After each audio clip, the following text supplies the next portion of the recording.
नमस्कार, आप देख रहे हैं सिटी पोस्ट लाइव। मैं हूं सृष्टि राज। बिहार विधानसभा चुनाव 2025 दूसरे चरण की तैयारी तेज। मतदान केंद्र पर आपको बता दें, प्रिजाइडिंग ऐप से होगी सीधी रिपोर्टिंग। छठ पर्व पर चलेगा मतदाता जागरूकता अभियान। जी हां, आपको विस्तार में बताते हैं।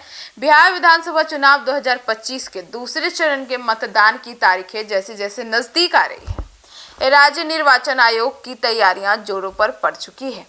अब मुख्य निर्वाचन पदाधिकारी ने शनिवार को एक विस्तृत समीक्षा बैठक कर 11 नवंबर को होने वाले मतदान के लिए सभी जिलों को आवश्यक दिशा निर्देश जारी कर दिए हैं।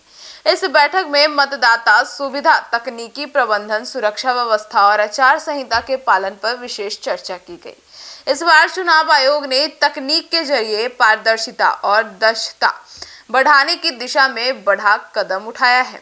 मुख्य निर्वाचन पदाधिकारी ने बताया कि प्रिसाइडिंग ऐप जो के इस्तेमाल पर खास ध्यान दिया जाएगा और यह ऐप हर मतदान केंद्र से सीधे मतों से जुड़ी जानकारी को डिजिटल रूप से चुनाव आयोग के सर्वर पर भेजेगा। इससे न केवल आंकड़ों की सटीकता बनी रहेगी, बल्कि मतगणना और निगरानी प्रक्रिया में पारदर्शिता भी सुनिश्चित होगी। सभी प्रिजाइडिंग आपको बता दें, ऑफिसरों को, मतदान कर्मियों को इस ऐप के इस्तेमाल का विशेष प्रशिक्षण दिया गया है ताकि मतदान के दिन किसी तरह की तकनीकी समस्या न आए। मुख्य निर्वाचन पदाधिकारी ने सभी जिला अधिकारियों, पुलिस अधीक्षकों और चुनाव अधिकारियों को निर्देश दिया है कि वे अपने अपने जिलों में मूलभूत सुविधाओं की उपलब्धता सुनिश्चित करें। हर मतदान केंद्र पर पेयजल, रैप शौचालय, छाया की व्यवस्था और बिजली की पर्याप्त सुविधा होनी चाहिए। विशेष रूप से वृद्धा, दिव्यांग और महिला मतदाताओं के लिए सुविधाजनक वातावरण तैयार करने के आदेश दिए गए। समीक्षा बैठक में यह भी तय किया गया कि आदर्श आचार संहिता के उल्लंघन पर सख्त कार्रवाई होगी। किसी भी राजनीतिक दल, उम्मीदवार, सरकारी कर्मचारी द्वारा नियमों की अनदेखी पर तत्काल रिपोर्ट दर्ज की जाएगी।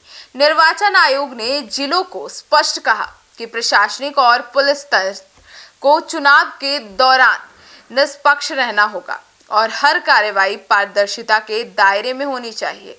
इस बार चुनाव आयोग ने बिहार के सबसे बड़े लोक पर्व छठ को भी मतदान जागरूकता अभियान से जोड़ने का निर्णय लिया था और छठ घाटों पर पोस्टरों और डिजिटल स्क्रीन के माध्यम से मतदाताओं को मतदान की तिथि, बूथ की जानकारी और वोट देने की अपील दिखाई गई। आपको सिटी पोस्ट लाइव ने भी कल छठ शाम संध्या अर्घ के टाइम पे आपको लाइव कवरेज कर दिखाया गया और इसके जरिए ग्रामीण, शहरी दोनों इलाकों में मतदान प्रतिशत बढ़ाने की कोशिश की गई। मुख्य निर्वाचन पदाधिकारी ने कहा कि छठ पर्व बिहार की असीमता और जनसभा से जुड़ा पर्व है और इस अवसर पर अगर इस तरीके से लोकतंत्र के महत्व को लोगों के पास पहुंचाने का सबसे अच्छा अवसर है। तो कुल मिलाकर बिहार निर्वाचन आयोग की यह समीक्षा बैठक इस बात का संकेत थी कि इस बार चुनाव प्रक्रिया को तकनीकी पारदर्शिता और जन सहभागिता से भरपूर बनाने की तैयारी है। आयोग का लक्ष्य सिर्फ शांतिपूर्ण चुनाव कराना नहीं, बल्कि अधिक से अधिक लोगों को मतदान के लिए प्रेरित करना भी है। तो फिलहाल इस खबर में इतना ही। आगे की खबरों के लिए जुड़े रहिए हमारे साथ। धन्यवाद।